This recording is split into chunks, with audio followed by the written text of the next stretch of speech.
Cinema మొత్తం ఒకే మాటలో చెప్పాలంటే సత్యమూర్తి అనే ఆయన వాళ్ళ అబ్బాయి విరాజ్ ఆనంద్ అతని తాలూకు కథ. వాళ్ళ నాన్న గురించి అతను చెప్పిన మాటలు ఇందాక బ్రహ్మాండంగా చెప్పారు. మా నాన్న అంటే నాకు మర్చిపోలేని ఒక జ్ఞాపకం అని. అంటే నా ఫీలింగ్ ఏంటంటే సామాన్యంగా అందరూ అమ్మ గురించి మాట్లాడతారు. ఇప్పుడు అమ్మ 9 మాసాలు మోస్తుంది, కంటుంది, మనని పెంచి పెద్ద చేస్తుందని. కానీ మన నాన్న వేలు పెట్టుకునే నడుస్తాం. చిన్నప్పుడు ఒక స్పానిష్ ఆర్ బ్రెజిలియన్లో ఒక సామెత ఉంది. ఏంటంటే చిన్న వయసులో ఒక 5 ఏళ్ల వయసులో 6 ఏళ్ల వయసులో ఉన్నటువంటి పిల్లలకి ఫాదరే సూపర్ హీరో, వాళ్ళ ఫాదర్ సూపర్ మ్యాన్ అనుకుంటారు. ఏమైనా చేయగలడు మా నాన్న ప్రపంచంలో సాధించలేదంటే ఏం లేదనుకుంటారు. వాడు స్కూల్కి వెళ్ళి వాడికి ఒక 10 ఏళ్ళు అంత వచ్చిన తర్వాత ఇంకా వేరే వాళ్ళు ఇంకా డబ్బున్న వాళ్ళ ఫాదర్లని లేదా ఇంకా బాగా పెద్ద పెద్ద కార్లు ఉన్న వాళ్ళని వీళ్ళని చూసిన తర్వాత మా నాన్న అంత గొప్పడు కాదేమోలే, మా నాన్నకంటే గొప్పలు కూడా ఇంకా చాలామంది ఉన్నారేమో అనిపిస్తుంది. అదే ఒక 15 ఏళ్ళు దాటి 18 ఏళ్ళు అవి వస్తున్నప్పుడు నాన్న సిగరెట్ కాల్చొద్దురా, లేదా బాగా చదువుకోరా, రాత్రిపూట ఇడ్లీకి ఇంటికి రారా, ఇలాంటివన్నీ చెప్పినప్పుడు మా నాన్న ఏంటి బాగా నసదొబ్బుతున్నాడు, చేదస్తాం అనుకుంటాను, మా నాన్నకి సరిగ్గా తెలియదు అనుకుంటా బతకటం, అందుకని ఇలా అయిపోయాడు అనుకుంటాడు. వీడికి ఒక 20 ఏళ్ళు 25 ఏళ్ళు వచ్చి ఒక అమ్మాయిని పెళ్లి చేసుకున్న తర్వాత ఒక ఫ్లాట్ రెంట్కి తీసుకోవటం, ఉద్యోగం చేయటం, నెలాఖరికి వచ్చేసరికి అప్పులు చేయాల్సి రావటం, బిల్స్ కట్టాల్సి రావటం. ఇలాంటప్పుడు నాన్న మనం మరీ అనుకున్నంత వేస్ట్ ఏం కాదనుకుంటే బాగానే మేనేజ్ చేసినట్టున్నాడు 4 పిల్లలు. కానీ మనకి దీనమ్మ ఇంకా ఒక్కడిని కూడా కనకుండానే ఇంత కష్టంగా ఉంది మనకి అనిపిస్తుంది. ఆ తర్వాత ఒక 35-40 దాటిన తర్వాత పిల్లలు కొంచెం పెద్దవాళ్ళు అవుతుంటే స్కూల్ ఫీజులు, రికమెండేషన్లు, ఆ తర్వాత వాళ్ళకి ఏదైనా ఒంట్లో బాగున్నప్పుడు రాత్రిపూట హాస్పిటల్కి పరిగెత్తటాలు, ఏదైనా ఒక కష్టం వస్తే డబ్బుల కోసం ఎత్తుక్కోవటాలు. ఇలాంటప్పుడు నాన్న గుర్తుంచి కళ్ళల్లో నీళ్ళు వస్తాయి. ఈ బాబు ఇన్ని కష్టాలు పడి మన అందరినీ పెంచి ఇక్కడ దాకా తీసుకొచ్చాడని. కానీ మనం అది చెప్పేసరికి చాలామంది నాన్నలు ఉండరు, చచ్చిపోతారు. అందుకని నా ఉద్దేశం ఏంటంటే నాన్న బతికుండగానే మనందరం థ్యాంక్స్ చెప్దాం. మన భారతీయులందరికీ కూడా భాషతో సంబంధం లేదు. మన భారతీయులందరికీ కూడా ఒక డే అనే దాని మీద పెద్ద నమ్మకం లేదు. ప్రేమని ఫిబ్రవరి 14 రోజున మాత్రమే ప్రేమించి ఆ తర్వాత ఆడపిల్లని చంపేద్దాం, వాళ్ళ మీద యాసిడ్ పోసేద్దాం, అలా కాకుండా జీవితాంతం ఆడపిల్లని ప్రేమిద్దాం, తప్పేం లేదు. అలాగే అమ్మను కూడా సంవత్సరంలో ఒక రోజు ప్రేమించి మిగతా అన్ని రోజులు కంచాలు విసిరేసి తిట్టటాలు అవి కాకుండా అమ్మని జీవితాంతం ప్రేమిద్దాం. అలాగే నాన్నను కూడా ప్రపంచంలో సంవత్సరంలో 365 రోజులు ఒక రోజు కాకుండా 365 రోజులు గుర్తించుకున్నాం. అంటే నా ఉద్దేశం it's an vote to father.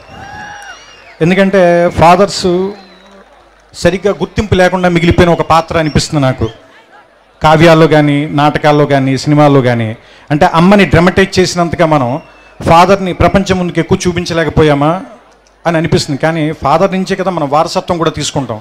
Father ఇచ్చే డబ్బులు కాదు, ఫాదర్ ఇచ్చే పేరుని తీసుకుని ముందుకు వెళ్తాం. ఫలానా వాళ్ళ అబ్బాయి ఇతను, ఫలానా వాళ్ళ మనవడు ఇతను, లేదా ఫలానా ఫ్యామిలీ నుంచి వచ్చాడు ఇతను అని. సో అంటే ఫాదర్ దగ్గర నుంచి మనం ఇన్ని తీసుకున్నప్పుడు, ఫాదర్ దగ్గర నుంచి మనం సంస్కారం తీసుకున్నప్పుడు ఫాదర్కి తిరిగి మనం ఏమి ఇవ్వగలం? కృతజ్ఞత. ఫాదర్ కృతజ్ఞత కోరి మనం పెంచాడు కదా, మరి ఏమి ఇద్దాం? ఒక జ్ఞాపకంగా గుర్తుపెట్టుకుందాం, మర్చిపోవద్దు. మనం అతనికి చెప్పాల్సిన అవసరం కూడా లేదు. ఎందుకంటే ఫాదర్ మనం తిరిగి థ్యాంక్స్ చెప్పాలని కోరుకోడు. చిన్నప్పుడు ఆయన భుజాల మీదే నుంచుని ప్రపంచాన్ని చూస్తాం, ఆయన వేలు పట్టుకుని నడక నేర్చుకుంటాం, ఆయన ఒళ్ళో కూర్చుని చదవటం నేర్చుకుంటాం, ఆయన ఒళ్ళో కూర్చుని ప్రపంచాన్ని చూడటం నేర్చుకుంటాం. ఆయనతో పాటే ఆయన స్కూటర్ డ్రైవ్ చేస్తుంటే ఆయన ముందు నుంచుంటాం, ప్రపంచం మొత్తం మనమే గెలుస్తున్నాం అనుకుంటాం. ఆయన వెళ్ళిపోయిన తర్వాత ఒంటరిగా ఉన్నామని ఎప్పుడు అనుకోవద్దు. మన వెనకాల కనపడిన ఒక నీడలాగా నాన్న ఎప్పుడు మనతోనే ఉంటాడు. ఇది చెప్పడమే ఈ సినిమాలో నా ఉద్దేశం. సో ఈ సన్ ఆఫ్ సత్యమూర్తి మీ అందరికీ ఆనందాన్ని ఇస్తుందని నమ్ముతూ ఈ సినిమాలో నేను ముఖ్యంగా మాట్లాడాల్సిన వ్యక్తి బన్నీ. ఎందుకంటే ఈ సినిమా కథ నేను అనుకున్నప్పుడు నా కోసం 6 నెలల పాటు ఏ పని లేకుండా మీరు హ్యాపీగా మీరు ఎన్నాళ్ళు కాలం ఉంటే అన్నాళ్ళు కథ చేయండి, కానీ మీరు సాటిస్ఫై అయ్యే వరకు మాత్రం సినిమా షూటింగ్ స్టార్ట్ చేయొద్దు, నా టైం వేస్ట్ అవుతుందని ఏం ఫీల్ అవ్వద్దు, I can wait for a good script అని చెప్పి నా కోసం చాలా ఓపిక్గా వెయిట్ చేసిన బన్నీ గారికి thank you sir, thanks a lot. And ఆ కథ చేసిన రోజునే కాదు, సినిమా చేస్తున్న ప్రతిరోజు he was there with me. ఎందుకంటే 42 మంది ఆర్టిస్టులతో ఈ సినిమాలో పనిచేసేటప్పుడు బేసిక్ ప్రొటాగనిస్ట్ సినిమాలో పనిచేసే ముఖ్య పాత్రధారి మనతో పాటు లేకపోతే ఈ సినిమాని ఇంత అనుకున్న టైంలో దీన్ని కంప్లీట్ చేయలేం. సో ఆ రకమైన సపోర్ట్ బన్నీ గారి దగ్గర నుంచి 100% లేకపోతే ఈ సినిమా ఈ టైంలో ఈ బడ్జెట్లో కంప్లీట్ అయ్యేది కాదు. సో అందుకని నేను మనస్ఫూర్తిగా ఆయనకి నా కృతజ్ఞతలు చెప్తున్నాను. అండ్ ఇంకొక ఈ సందర్భంలోనే వాళ్ళ నాన్నగారు అల్లు అరవింద్ గారికి, సన్ ఆఫ్ అల్లు అరవింద్ కాబట్టి, సో నాన్నల గురించి మాట్లాడుతున్నాం కాబట్టి ఖచ్చితంగా ఆయనకి కూడా నేను కృతజ్ఞతలు చెప్పాలి. ఎందుకంటే ఆయన ఈ కథ విని నాకు సలహాలు ఇచ్చారు, అడిగితే షూటింగ్ చేసుకోవడానికి వాళ్ళు ఇల్లు కూడా ఇచ్చారు.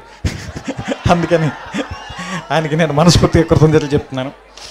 ఇకపోతే ఈ సినిమాని ప్రొడ్యూస్ చేసేటప్పుడు రాధాకృష్ణ గారు నాకు చెప్పింది ఏంటంటే, నువ్వు నాకు కమర్షియల్గా డాన్సులు, ఫైట్లు, ఐటమ్ సాంగ్లు ఇలాంటి సినిమాలు నీ నుంచి నేను కోరుకోవట్లే. నీ నుంచి నేను కోరుకునేది ఏంటంటే మంచి కథ చెప్పు.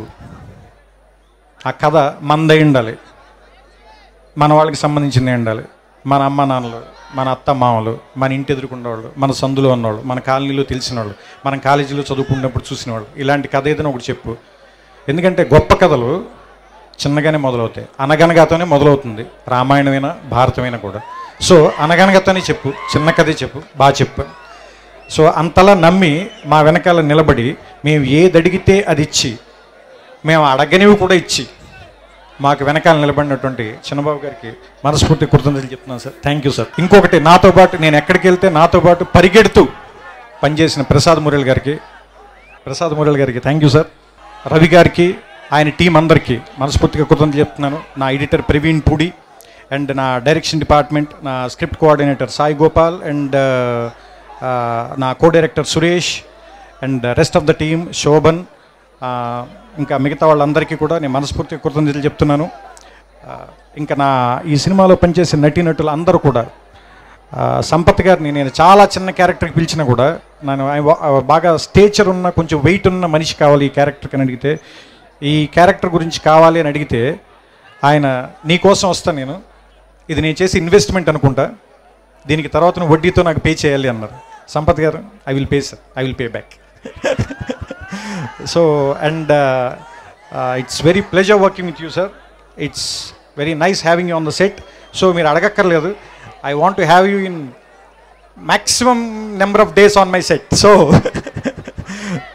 So we love you sir. Thank you, thanks a lot. And Devi అంటే is like a brother to me. నేను బేసిక్గా దేవి గురించి ఎప్పుడు చెప్పే మాట ఇప్పుడు చెప్తాను. దేవికి నేను ఇందాక బ్రహ్మానందం గారు అన్నారు, ఎలా నువ్వు లాగుతాడు అంటే, అదే నూతిలో కనిపించే నీళ్ళు కాదు మనం చేదేసి తోడడానికి. నాకు ఏం తెలియదు, మీరందరూ సీడీ వచ్చిన తర్వాత తింటారు, నేను అతను అందరికంటే కొంచెం ముందు తింటాను అంతే.